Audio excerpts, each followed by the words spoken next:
Hello and welcome to the Backbone Podcast, where common sense still makes sense in a world, gentlemen, that is sick and only getting sicker, and we are getting the madness. It is becoming outrageously nuts with all of this stuff going on today, and we're going to try to make some sense of this all. I don't know if we can or if we cannot, but the first thing we're going to do is we're going to talk about this Kanye West and this new album he's put out, a song that he has out called Heil. You know the dude. Uh, the song itself, I'm not going to broadcast here because I'll probably deal with copyright infringements and all this other nonsense. But this has become, it's become a question of whether Kanye West is acting nuts or is just insane. I think it might be a little bit of both. There might be a little bit of a Borat here. The man might be clinically nuts. Who knows? I mean, he has songs on this thing where he claims to have performed uh,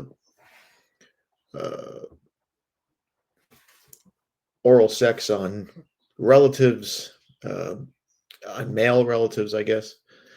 He's got videos with this new song that has been very, very controversial.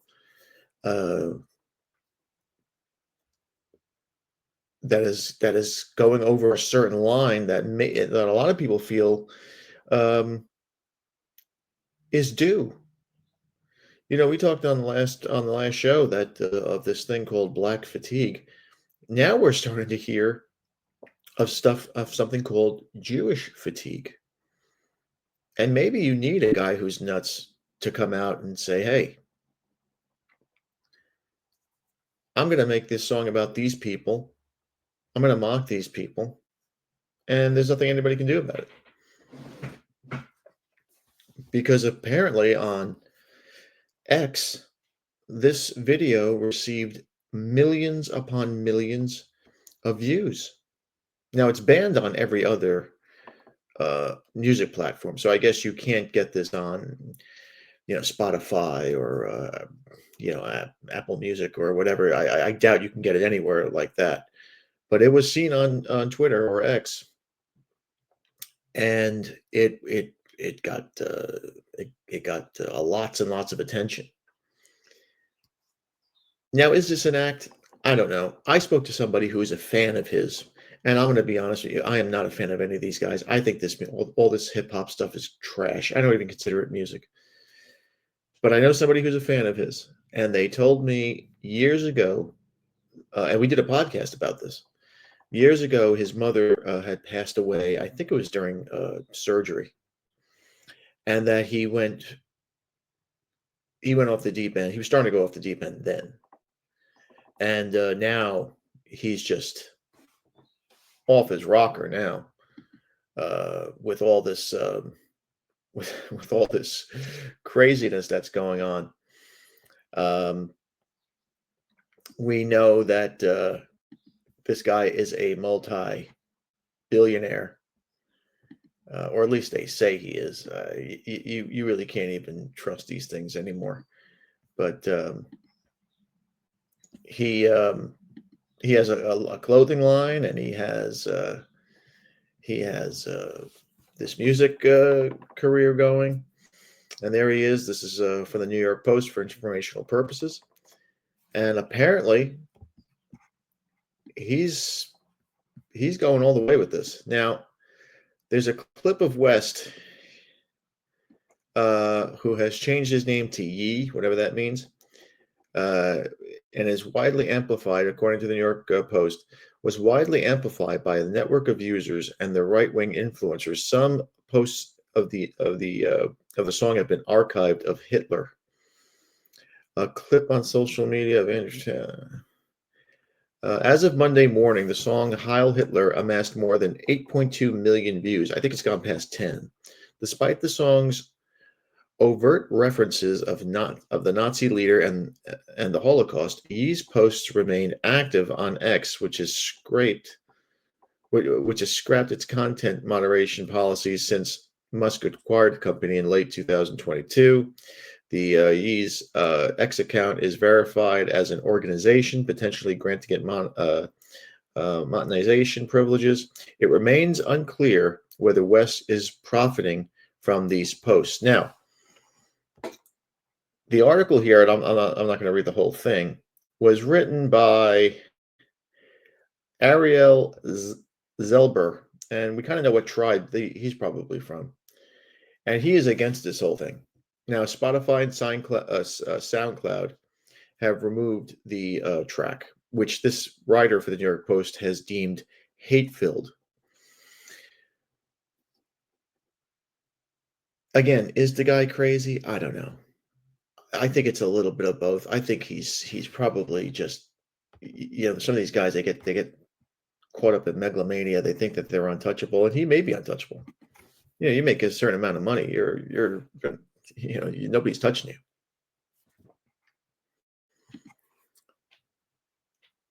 But I wanted to point out of why this song is being so vilified. Now, I mean, you may not agree with the message, and that's fine. But the music industry, the television networks, the movie industry, even some other forms of entertainment that are that start with a P word. Let's point it out: the porn industry. A lot of these industries are run by certain individuals of a certain tribe, of a certain religion, and they exploit religions that are maybe Christian, Catholic. They exploit the Islamic religion. They make movies glorifying the mafia. They have songs that promote prison culture, that promote the abuse of women. And there's no problem with that. I mean, they're making money hand over fist with this.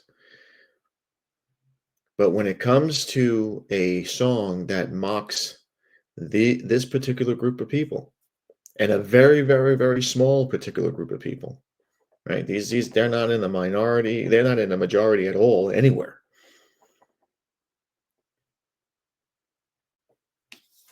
Content like this will not see the time of day.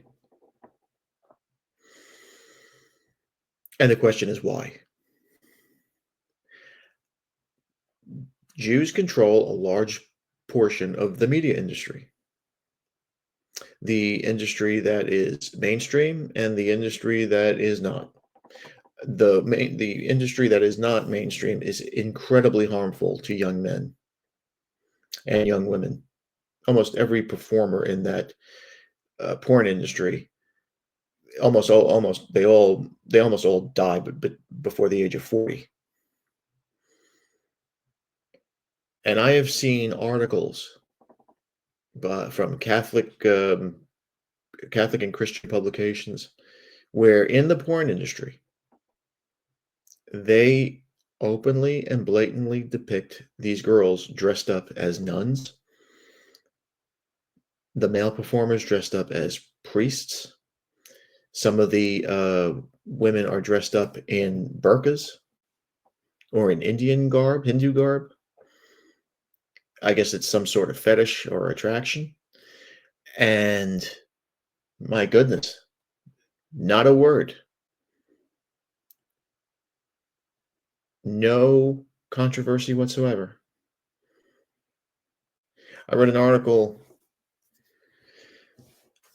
about a year ago about how the porn industry is pushing cuckold videos of black men having sex with white women, shaming white men. There'll be a white guy in the corner, and the woman will shame him saying how more masculine the black guy is and all this other garbage. You know, if you ever get your hands, and it's very very difficult to find this book today. If you ever get your hands on a book called oh Jesus Christ, um, oh my God, Good Morning Berlin. Was it Good Morning Berlin? I'll look it up again. But it was a book written in 1931, and the book was written before the Nazis had taken over. This book describes the Weimar Republic to a T. And I'm going to have to find this here. I'm trying to look this up as we speak. Or Goodbye Berlin. Let's see. Yes, the name of the book, I'm sorry, was called Goodbye Berlin, and you can find it on Amazon.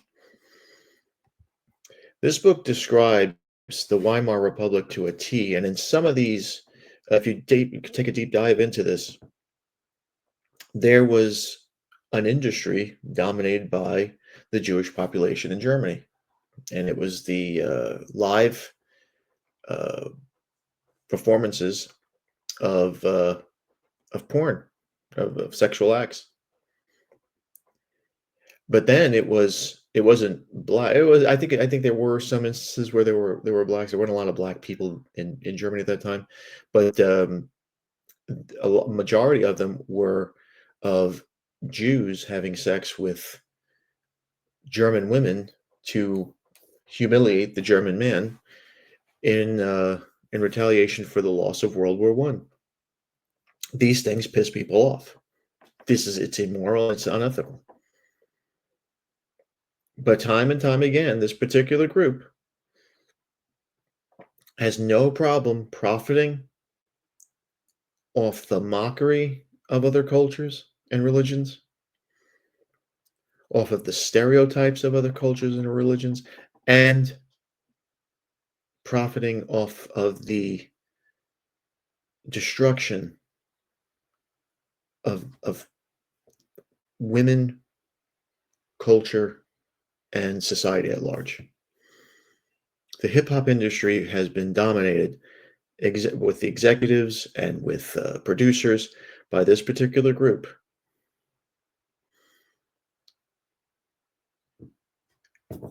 And no one says a darn thing about it.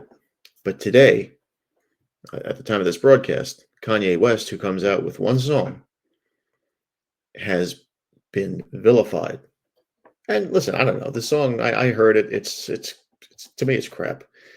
But why the backlash over this one song when these people have produced endless amounts of content in music, in literature, in movies, on television, at the expense of other cultures and religions, and we eat it up.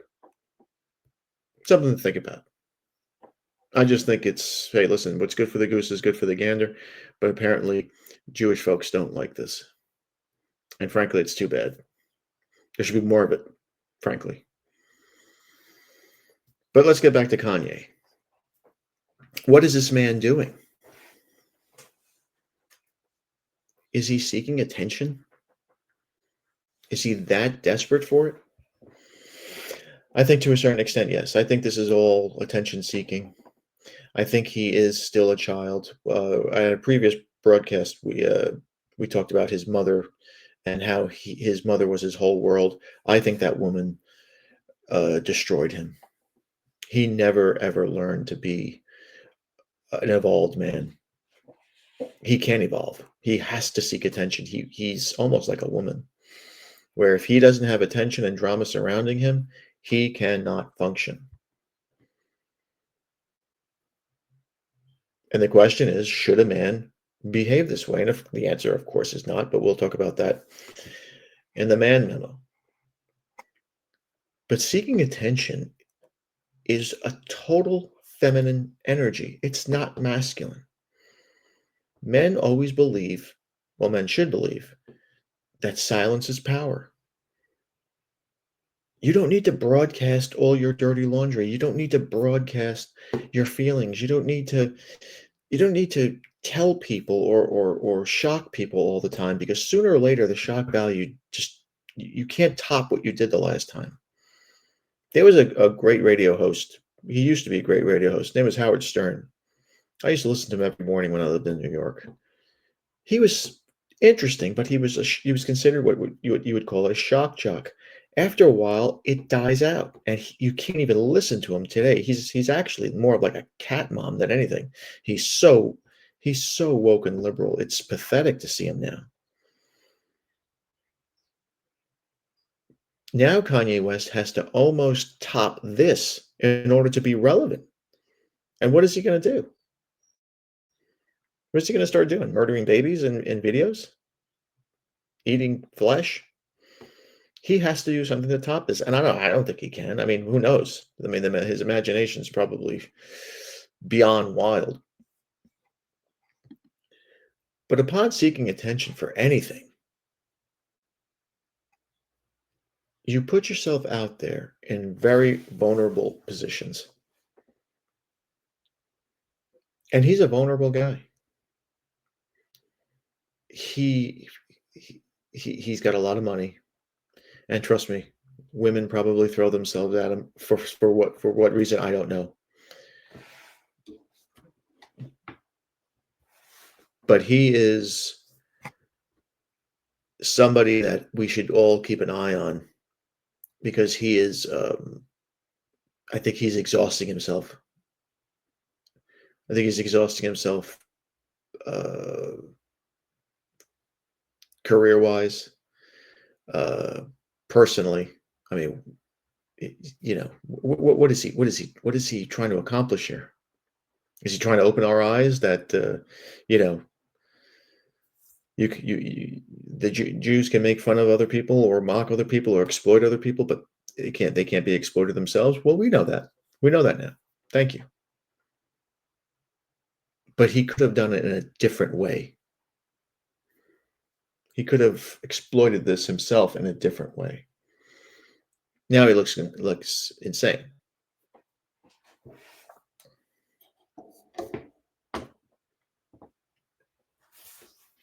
And he's gonna have to reap the consequences of this. Let's see if there are any. I don't know. They may not be. But Kanye,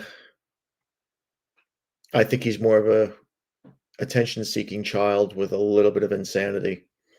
His mother, of course, ruined him. She put hell in him. She put the energy of a woman in him, and he's behaving like a woman. This is what women do on social media. This is what women do with their friends.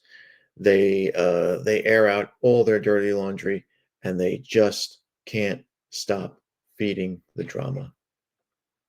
Don't be that kind of guy. And that brings us up to the man memo. And I have to tell you that before we get to the man memo, and it's about attention seeking. At the time of this broadcast, we are at day 2 of the Sean Combs P Diddy trial. All these hip hop guys have the most annoying baby names, and that's another thing. Hip hop is exposing itself to be as gay of a culture and as childlike as a culture, as a medium as you can get. If you heard some of the testimony from day 1, it was explosive. Day 2 is absolutely shocking.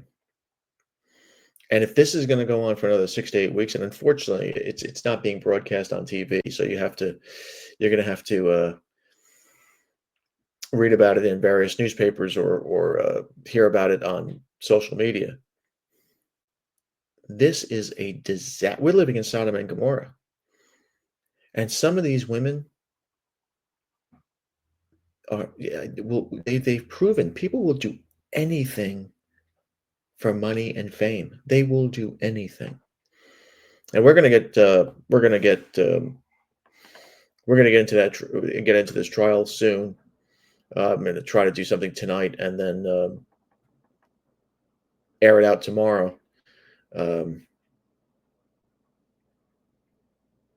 I don't want to dedicate this whole podcast to that trial, but this trial is just. I have a feeling that it's going to open up a lot of can of worms about this guy, and it might open up a lot of can of worms about other people. Now, is this guy P Diddy looking over his shoulder in jail? You bet. Because if there is one hint that he's going to spill the beans on some prominent names, we know what happened to our boy Jeffrey. It might happen to this guy too. And guess what? Nothing will happen if it does, because the U.S. government is just as corrupt and just as vile as anyone in the media industry. But that's for another day. I wanted to get into the Mann memo because we're running long here. I wanted to talk about attention seeking today. Wisdom and courage and moderation, these are all qualities that are intrinsic and under our control. We must invest in what truly matters for our inner peace. When you stop seeking attention from others, you make space for something far more meaningful. Inner peace, Stoicism, emphasizes the importance of focusing on what is within our control. Epictetus, I've repeated this line many times, he always reminds us, we cannot choose our external circumstances, but we can always choose how we respond to them. This powerful teaching reminds us that external events, including how others treat us, are often beyond our control, but we can control our reaction. That's the most important thing. We don't have to go on social media and let everybody know that Johnny's a dick. Most likely people know Johnny's a dick. But you don't have to let people know that Johnny said something wrong about you, or he stole your Twinkie. Nobody cares. People care about the drama because they want to talk about it, but nobody cares how it affected you. When you stop seeking validation, you begin to focus on your energy, on what truly on what truly matters. Your development, your creating, and your purpose. This all leads to being an evolved man, and that is what you have to focus on. Always grow, always evolve from what you are right now. Wisdom will strengthen your character and live in alignment with your values. Inner peace is built on the foundation of accepting that you can't control the opinions of others, and who cares what people think about you. Instead of trying to manage how others view you, focus on how you view yourself. The only person that matters is the one that's staring back at you from the mirror. Now, this doesn't mean that you become indifferent to others. It means you prioritize your own emotional balance so that the opinions of others no longer have the power to shake your state of mind. This means that you have to set boundaries with people who consistently demand your attention or approval. It could involve saying no to situations that drain your energy. And trust me, no is a very, very powerful tool. It makes you mysterious. When you say no to things, people wonder why. It's just intrinsic in us. And removing yourself from environments that encourage you to chase after others' praise. No does that. You don't need the praise. You don't need the approval of others. The more you invest in your inner peace, the more you'll find that you are naturally drawn to those who respect you for who you truly are, who truly value your talents. This is embracing your independence. This freedom leads to emotional independence. By stopping the chase for attention, you free yourself from the constant pressure to perform, impress, or conform to a shallow environment. You don't want to be part of the crowd. You never want to be part of the crowd. You no longer feel compelled to meet others' expectations. Instead, you make decisions based on what is truly important to you. The world often values people based on their external accomplishments on social media or social media presence. This freedom that we seek is rare and an invaluable asset. As Marcus Aurelius said, the happiness of your life depends upon the quality of your thoughts. When we stop seeking attention, we start focusing on the quality of our thoughts and actions. You begin to recognize that your life does not have to be defined by the expectation of others. Instead, you cultivate a life that is authentically yours, free from the need of constantly seeking approval and recognition. This is what separates an evolved person from people like a Kanye West or like a person like this Ventura woman who had the most horrible thing, she claims had the most horrible things happen to her during this P. Diddy trial, because these people are looking for approval and recognition and fame. They're looking for fame. Vanity is a destructive force. It's a destructive sin because people will do anything for it. Now, this independence doesn't mean you isolate yourself from the world. No. On the contrary, it allows you to interact with others in a healthier, more authentic way. You no longer need others to feel good about yourself. You don't have to be in the crowd. You don't need people to make you feel better. You can build more meaningful and sincere relationships when you show others that their opinion of you means nothing. Then they can't hurt you anymore. That's a superpower. By embracing this habit, you become unforgettable through authenticity, not attention seeking.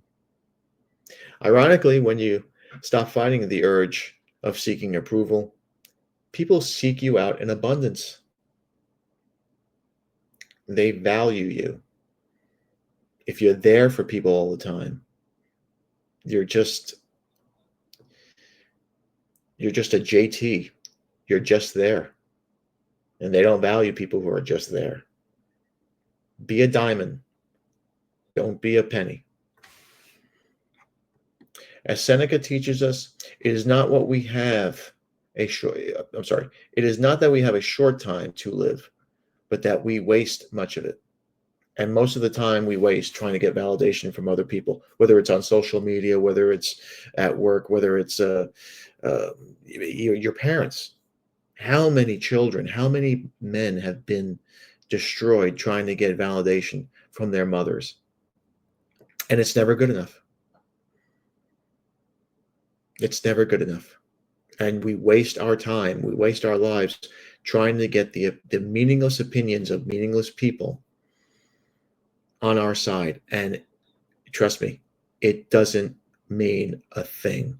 Your boss will replace you when you die without a word, without that hesitation. So will a woman. So focusing on developing and evolving your character by living according to your values, you stop wasting time chasing empty validation. Get off of social media. Nobody cares what you're saying, how hurt you are. No one cares. You invest your energy in what truly matters, creating an inner life that reflects who you truly are. When you stop fighting for attention, you start focusing on living with purpose. Your confidence, your kindness, and wisdom become the qualities that draw others to you, the people that matter. And there will be people that matter. There'll be the people that will confide in you. There will be people that will need you for your wisdom. People will remember you, not because you sought their attention, but because you are authentically yourself, focused on your own growth, and living a true life. That, ladies and gentlemen, is something that is extremely, extremely rare today. There are a lot of fake plastic people who have sold their souls to the devil for a hit record, for money, or just to hang around somebody who is deemed famous. And that's sad. That's very, very sad. All right, that's the memo. All right, so how do we leave you all the time? Thank you again for watching. Please like, subscribe, comment, and share. And be careful, gentlemen. Be very, very careful. Satan is always busy. Be a man. Have a backbone, because masculinity and common sense are worth standing up for. We'll see you later.